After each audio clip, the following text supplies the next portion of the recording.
Hello আমার প্রিয় বন্ধু এবং বান্ধবীরা, আপনারা কীরকম আছেন? আশা করি অনেকটাই ভালো আছেন। তো বন্ধুরা, আপনারা আবারও স্বাগতম জানাই নতুন একটা ভিডিওতে। তো বন্ধুরা, সবার আগে আপনারা কালী পূজার অনেক শুভেচ্ছা এবং দীপাবলির অনেক শুভেচ্ছা। সবাই খুশিতে থাকুন, আনন্দ থাকুন, খুব বেশি এনজয় করুন এই দিওয়ালির সময়টা।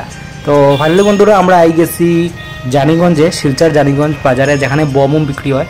আর আপনারা এখানে দেখুন কি সুন্দর দেখতে এই যে পরিবেশটা, কি মানুষ ভিড় হচ্ছে বম কিনের, কত সুন্দর দেখুন ভ্যারাইটিস রকমের বম।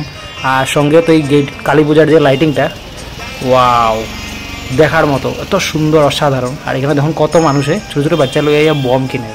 তো এটাগুলো দেখিয়ে আমার ছোটোবেলার কথা মনে গেছে। ছোটোবেলা যদিও এতগুলো আইটেমের বম থাকতো না, বাট যেগুলোই আমরা ফুটাইতাম, যেগুলোই আমরা কিনতে পারতাম, তো দেখলে ছোটোবেলার কথা মনে হয়। দেখুন ছোটো বাচ্চারা দিয়ে মা বাবায় বম কিনে, খুব মজা লাগে। আর এই যে পরিবেশটা দেখুন, কালী পূজার লাইটিং উইটিং, খুব মজা লাগে, ওয়াও। তো এখানে বন্ধুরা, কালী পূজার সময় বা দীপাবলির সময় যদি এই লাইটিংগুলো না হয়, অথবা যে বম আমরা পটাখা কিনি, এগুলো যদি না হয়, তো দেওয়ালি মনে হয় না। বাট আমরা যে পুরানো ঐতিহ্য, যেটা আমরা ধর্মের ঐতিহ্য, ওইগুলো আমরা বজায় রাখার দরকার। সঙ্গে যেমন কি ছোটো যে আপনার চাটাপাতির মধ্যে যে আমরা তেল জ্বালাইয়া করি, আপনার কলা গাছের খুল দিয়ে যে আমরা বানাই, তো ওইগুলোও অনেক সুন্দর। যারা বড় ঘর বাড়ি আছে, এরা তো সাজাইতে খুব মজা লাগে। যারা টাউনে থাকে, অসুবিধা, কোনো ব্যবস্থা নাই, তারা লিখা ঠিক আছে, টুনি লাইট ঠিক আছে। তো আপনারা ওইটাই কইতে চাই যে আমরা পুরানো ঐতিহ্য, আমরা সনাতন ধর্মরে ধরিয়ে রাখা দরকার। তো এখানে বন্ধুরা বা রাস্তার দুই পাশে এখানে যে বম বিক্রি হয়, পটাকা বিক্রি হয়, সঙ্গে একদম সাইডে দেখবা এখানে অনেক গরিব দাদারা এখানে আপনার ছোটো যে মাটির চাটাপাতি এগুলো লইয়া বসে। ওয়াও, এখানে দেখুন কত সুন্দর বম, এই দেখুন পটাকা, কত রকমের পটাকা দেওয়ালির লেগা, বহুত মজা লাগে।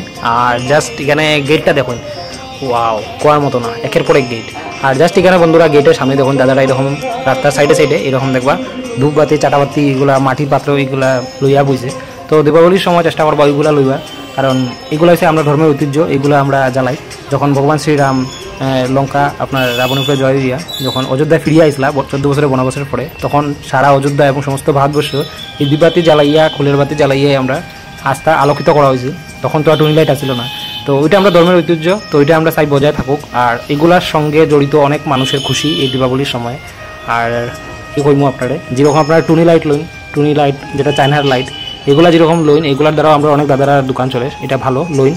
সঙ্গে পটাকাও লইন, সঙ্গে এই যে দাদারা কাকুরা যারা রাস্তার সাইডে বইছে, হেরার থেকেও কিছু এগুলো আপনারা সংগ্রহ করুন। তো এটার দ্বারা আমরা ধর্মের ঐতিহ্য থাকবো, আর দেশের প্রত্যেকটা মানুষের এই দীপাবলির সময় আনন্দিত থাকবো ঘর।